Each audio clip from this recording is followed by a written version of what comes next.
By a show of hands, who here would consider themselves to be a creative person?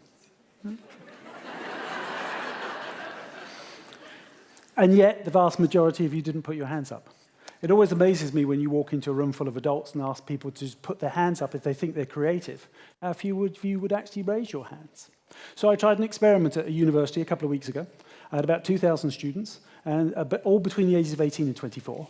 So I invited in one first grade class of 30 little 6-year-olds with a teacher, sat them right in the middle. I said, hands up, who's creative? Me, me, me, me, me. They didn't hesitate, but the other 3,000 stayed down. Education is killing the most employable skill sets of the next decade. Now, I asked you if you were creative. A few of you put your hands up.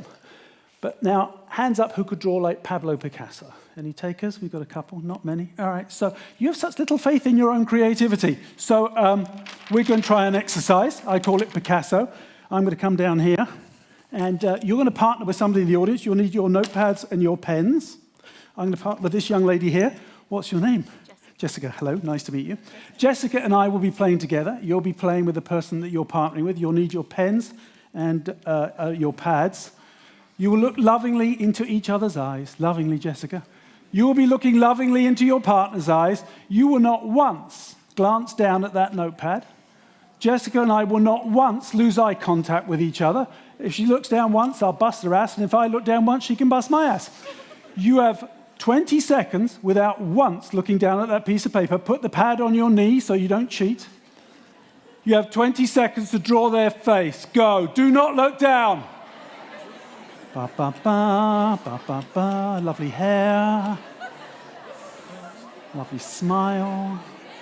Hair clip, eyelashes. 10, 9, 8, 7, 6, 5, 4, 3, 2, 1. Share your genius. Picasso, Picasso, Picasso, Picasso. All right, let me have you back. Hands up who could draw like Picasso. All right. You're much more creative than you think you are. So, who are the most creative people you've ever met? Children. So what is it that children do better than us? What are children so much better at than us? What are children better at than you? Not worried about getting it wrong. What else? Imagination. Now, I know this will come as a shock to some of you in the audience today, but you were born a child. And you were given a gift for a holiday, and it came in a huge box, and you had brothers and sisters. And the only thing that mattered was who had the biggest box underneath the tree. You didn't even know what was in it. You didn't care. It was as long as it was your box. And it took you ages of time to take the toy out of the box. What do you spend the rest of the week playing with? It was your rocket ship. It was your fort. It was your castle. It was anything you wanted it to be until you went to the number one killer of imagination and creativity, Western education. And the first thing your teacher told you to do and is telling your 6-year-olds to do today is don't forget to color in between the lines. Imagination. I go back to a meeting many, many, many years ago. No data, no analytics, no AI. 6 people in a room, 3.5 hours. Came up with character development and storylines and rough scripts for Finding Nemo, Wall-E, Cars, Monsters Incorporated, Toy Story. Done. How? Talking about childhood. I'm a 60s kid. I grew up with cowboys and black and white television. Cowboys were gods in the 60s. We had the hat, the tassel, the sheriff's badge, and we walked like this. Why? I'm not sure, but we did. And then one day, some dude called Neil Armstrong pops out of nowhere, lands on the moon, kills the cowboy industry overnight. Every little kid wanted to be an astronaut. Well, that was the whole insight behind Buzz and Woody. Another girl said, we used to have monsters underneath our bed. You're like, there's a story there. So that we're all born with an amazing imagination. What else are children really good at, better at than us? What else are they better at? Telling the truth, yes, they're very honest. What else? Curious, curiosity. What one word does a small child ask you again and again and again? Yeah, because they know you lied the first time, that's why. They're after the core consumer truth. They're after the insight for innovation. Our data is good today, and with AI, it will surpass a 6-year-old child. But today, I would argue a 6-year-old child is as good as your data. Outrageous statement. What's he talking about? Because the insight for innovation comes on the 5th or 6th why. Your data only goes to the 1st or 2nd why. And by the way, you can't feel data. If I were to survey 5,000 people and ask them why they go to Disney on holiday, the number one response I'm going to get is, we go for the new attractions. Or if I were to only rely on my data, I'd go spend $250 million on a capital investment strategy. But if I were to pause for a moment and act childlike, not childish, and say, well, why do you go for the new attractions? Well, no, I like the classics. Well, why do you like the classics? Well, I like It's a Small World. Well, why on earth do you like It's a Small World? Well, I remember the music. Oh, God, no, not the music. It's stuck in my head. Why do you like the music? Well, it was my mum's favourite ride. We used to go every summer. Why is that important to you 25 years later? Oh, I take my daughter now. There's your insight for innovation. It has nothing to do with the capital investment strategy and everything to do with your personal memory and nostalgia. That's a communication campaign. But then we go to the number one killer of curiosity, Western education. And the next thing we're taught is to stop asking why, because there's only one right answer, followed by the parenting advice of, because I said so. I was tasked to go to Mumbai several years ago to the Dharavi slum. If you've seen the film Slumdog Millionaire, the slum really exists. About 1 million people living in an area about the size of 8 Disney theme parks. And you would think squalor, and to a certain extent you'd be right. But the level of entrepreneurialism, innovation, and creativity taking place in that slum would far outstrip any of us with the lack of resources. My task was to create light where there was no electricity and no money. It was a pro bono project. I hadn't got a clue what I was doing. I'd never been to India. I thought, I'll give it a go. So I was sitting outside of the slum one day in a cafe that had electricity, and I noticed when the spotlight hit the bottle, it refracted a ring of light onto the table. So I just picked it up. I was being curious like a child, and the ring of light got a bit bigger, so I thought, oh, wait a minute. What if I take the advertising label off the bottle? What if I take the lid off the bottle? Wait, what if I stood on a chair and put the water closer to the light source? And about a height of 12 feet, I could refract the light almost to the diameter of this big red dot. But the light wasn't particularly strong. So the bloke who was sitting next to me actually knew what he was doing, so put some chlorine in it, you'll magnify the light. So he walked out into a hut next door that had no light, cut a hole in the ceiling, stuffed the bottle through it, and lit the hut during daylight hours. Wrote to a friend of mine who works for Evian in Paris, who used to work at Disney. I said, you're about to trash the planet with 1 million empty bottles. He said, yeah, so what's your point? I said, well, I'll tell you what, send them to me for free. This is the project we're working on. 6 weeks later, we lit 1 million huts with no electricity and no money, just by being curious like a child. So, thank you. So what else do children do better than us? What are they doing all the time? They're playing. Now, hands up here, who's encouraged to be playful at work each and every day? Okay. Your lives suck, people. So what's the importance of playfulness at the right time? Close your eyes. Keep your eyes closed. I can see you, eyes closed. I want you to shout out the answer to the following question. Don't think about it, just shout out the one word that pops into your head when I ask you the following question. Where are you usually, and what are you doing when you get your best ideas? Shower, walking, running, driving, bed. Nobody in this room drinks, surely. Come on, we're in. Write it down. Write down that one word that just popped into your head. Don't change it. You don't have to share it with anybody. Just write down that one word that popped into your head when I asked you the question, where am I usually, and what am I doing when I get my best ideas? I'm going to have a little bet with myself here. All right. So, hands up. Who wrote down at work? Nobody has their best ideas at work. I've done this with up to 20,000 people. Nobody has their best ideas at work. Well, that's a bummer. You're paid to have your best ideas at work, but you never do you? No. Why not? Close your eyes. Picture that last verbal argument you were in. You don't have to share it with anybody, but be as honest with yourselves as you choose to be. You're angry at them. They're angry at you. You're shouting at each other, voice raised, saying things you probably regret later on. Now you turn to walk away from that argument. You can open your eyes. You're 5 seconds away. You are 10 seconds away. You are no more than 20 seconds away from that argument. And what just popped into your head? Totally spontaneously, the second you turn to walk away. What was it? What I should have said. The killer one-liner. That one perfect, beautiful line. Yeah, if I'd have said that, I'd have had in the perfect line. You ever delivered the perfect line during the argument? No. My wife can. It's quite soul-destroying. But for most of us, it comes just as you turn to walk away. Why? Because when you're in an argument, your brain is moving at 1,000 miles an hour, defending yourself. Guess what your brain looks like at work? Meetings, emails, presentations. I hear myself say, the number one barrier to innovation, I don't have time to think. And when you say you don't have time to think, you're in the brain state that science calls beta. I call it busy beta, with a reticular activating system. Nobody remembers it, so I draw a door, where the door between your conscious and subconscious brain is firmly closed. When that door is closed, you're only working with your conscious brain. Do you know what percentage of your brain is conscious? You can Google it. What percentage of my brain is conscious? 13% of your brain is conscious. 87% of the capacity of your brain is subconscious. Every meeting you've ever attended, innovation you've ever seen, creative problem you've ever solved is back here to serve as unrelated stimulus to help you solve the challenge you're working on right now. When that door is shut, you don't have access to it. So what's my job? My job is to be playful. I run energizers like Picasso. What am I doing? I'm listening for laughter. Why am I listening for laughter? Because the moment I hear laughter, I've metaphorically just placed you back in the shower where you have your best ideas. Either that or ask the boss if you can bring showers to meetings. This is the best brain state for creativity at work. It's alpha. I call it amazing alpha. It's the same brain state you are when you're in the shower, where the door is wide, just wide enough open. You can still have a big idea, and you can still make informed decisions.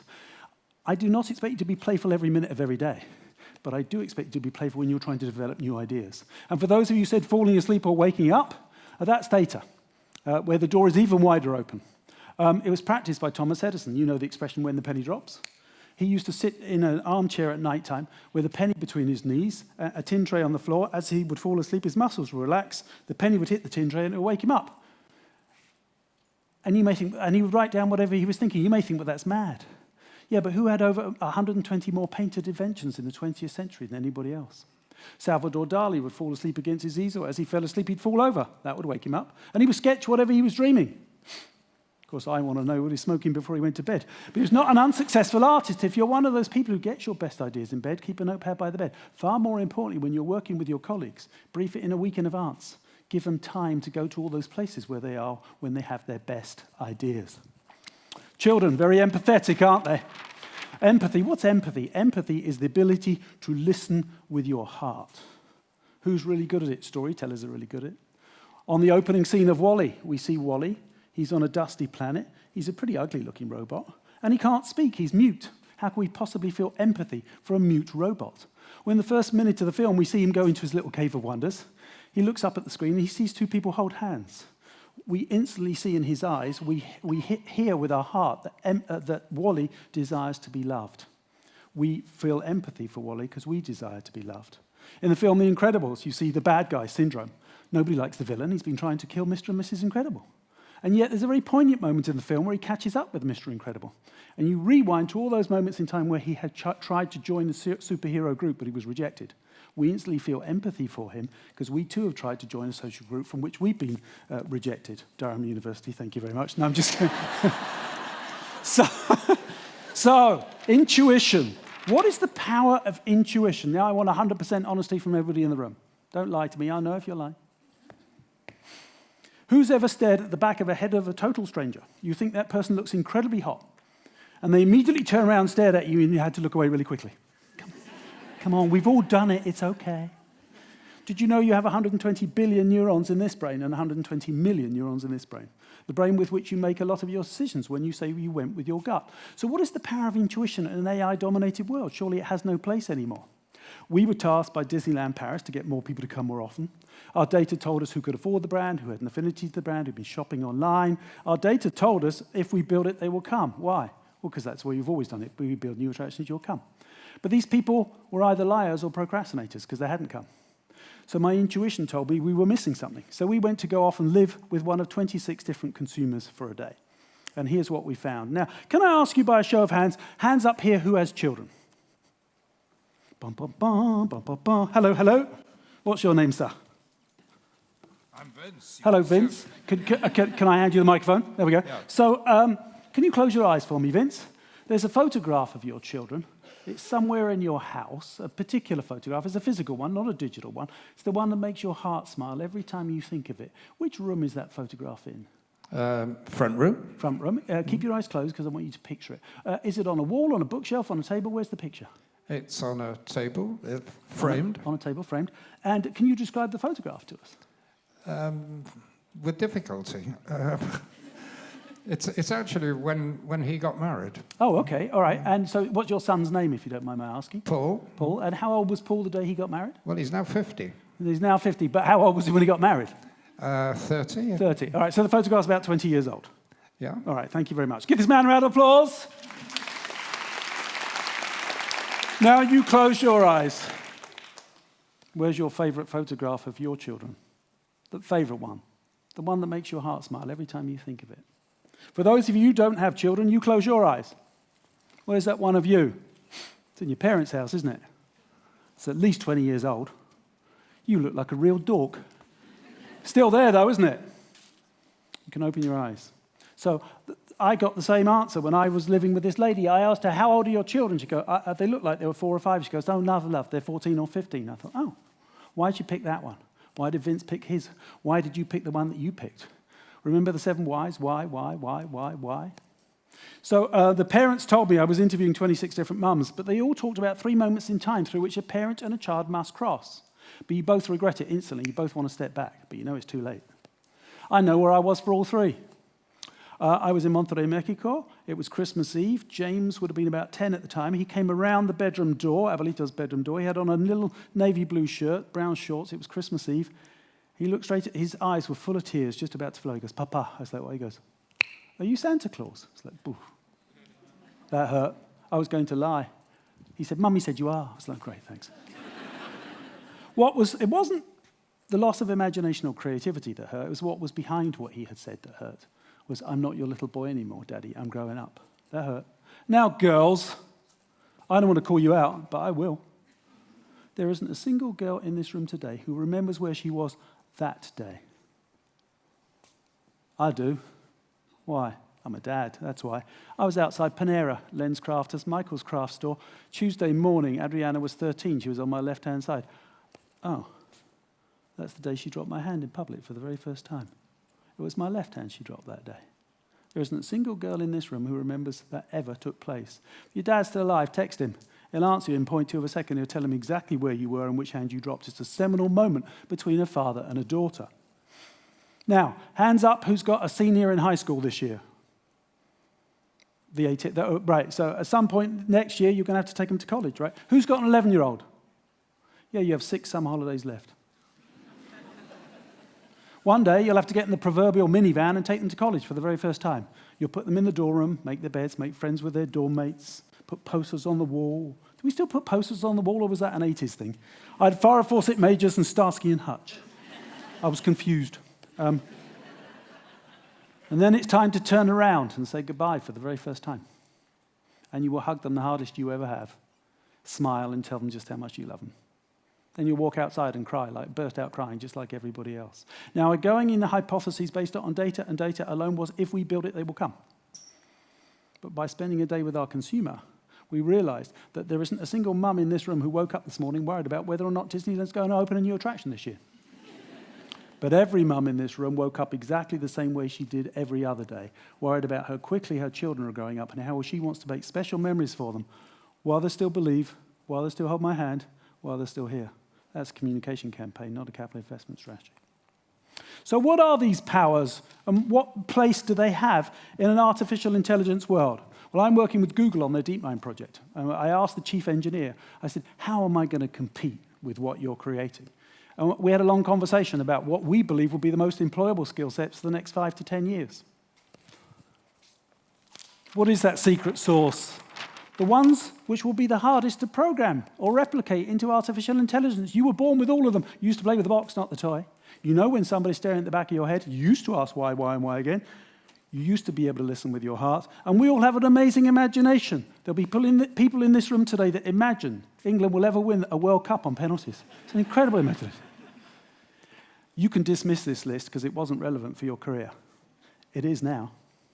And forecasting a little bit into the future, as we want better health, longer life, we'll become a second-hand car. We're going to take on spare parts. Today we have cataract surgery, prosthetic limbs, pacemakers. The heart's a pump. They're going to figure that one out.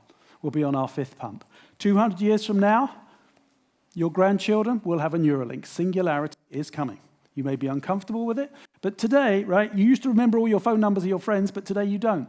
Why? Because your phone does it for you. Right now, the Neuralink, I'll be a walking Wikipedia. We will not compete with artificial intelligence.